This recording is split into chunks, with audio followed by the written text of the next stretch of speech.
देश में चतुर्थ पर्याय तथा राज्य में शेष पर्याय निर्वाचन प्रार्थीपत्र दाखल शेष दिन में आज प्रार्थीपत्र दाखल कर मांगा बीजेडी विधायक प्रार्थी अंकित कुमार जेना गतकाली सकाळ 8टा समय निज जन्ममाटी महांगा ग्रामर देवादेवी को पूजार्चना कर निज समर्थकों सहित कटक जिलापाल कार्यालय अभिमुखे यात्रा आरंभ करते हजार हजार बीजेडी कर्मी और साधारण जनता आसी एक विशाल शोभायात्रा आसी कटक जिलापाल कार्यालय पहुंचला बेलू नामांकन पत्र दाखल शुभवा महेन्द्र बेला गड़ी जाता जहाँफल से नामांकन पत्र दाखल कर जिलापाल ऑफिस पाखु फेरी जाते। आज मे 14 तारीख 2024 तारीख दिन बिजू जनता दल विधायक प्रार्थी हिसाब रे महांगा निर्वाचन मंडली की नामांकन दाखल कली प्रभु श्री जगन्नाथ आशीर्वाद महांगावासी सब जनसाधारण आशीर्वाद समस्त समर्थन सहित मु नामांकन पत्र दाखल कली।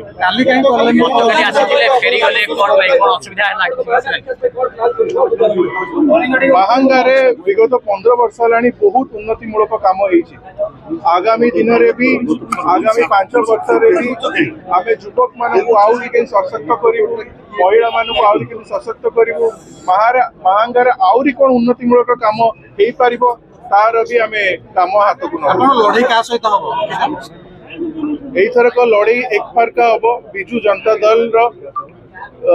सपोर्ट रे हम आ बिजू जनता दल एथरक बहुत मात्रा रे जमती कहली कि एथरक महांगा रे एक तरफा लड़े हम आ बिजू जनता दल सपोर्ट रे एथरक लड़े गतकाली आसीथिले कोन असुविधा हला काई फेरी गले अरे महांगा रे बहुत काम आगु को हे पारिबो बहुत महांगा गोटे संस्कृतिर माटी महांगा गोटे लिटरेचर माटी महांगा रे बहुत हिस्टोरिक इवेंट्स विगत दिन में तो महांगा रे बहुत जिनस आगु को आम प्लान करछु जोड़ा आगामी दिन में करिवु लोकन जानिबा चाहते आपण काली आसीथिले फेरी गले कोन किछ असुविधा थिला काली गतकाली आपण मन देखिबे कि एते जन समर्थन आम प्रति रहिला समस्त धन्यवाद देवी काली जेहेतु बहुत विलंब आमर जो पदयात्रा चलिके आसला बहुत विलंब सरला आम जो शुभ मुहूर्त जो थे आम चाहिलु जो थे कि नामांकन करिया सेटा जेहेतु विलंब हो गला कि आम काली न करके आज कर आज शुभ बेला महेन्द्र समय भितर जिलापाल ऑफिस पहुंची दलीय टिकेट सह समस्त कागज पत्र दाखल कर अंकित जिते बड़े ओडिशा रे गोटे नुआ जेनेरेशन आपण माने मो आपण मन को कहवा दरकार नहीं आपण माने समस्त जानी चंती महांगा रे एथर निर्वाचन एक पाखिया हबो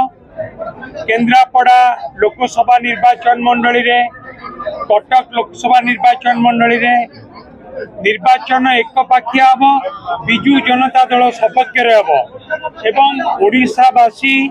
समस्ते आज उत्कंठार सहित अनै बसचंती कि गोटे ओडिया पुओ गोटे ओडिशार पुओ आज भारत वर्ष रे गोटे रेकर्ड करबा पई जाउचंती ए 2024 निर्वाचन परे से रेकर्ड होउची हमर प्रिय नेता माननीय मुख्यमंत्री श्रीयुक्त नवीन पट्टनायक भारत वर्ष रे सबुठू अधिक समय पाई मुख्यमंत्री हवाई जाउचंती जोथि पाई कि 2024 निर्वाचन को समग्र ओडिशावासी जो माने ओडिशा रे अछंती जो माने ओडिशा बाहर अछंती समस्ते उत्कंठार सहित अपेक्षा करचंती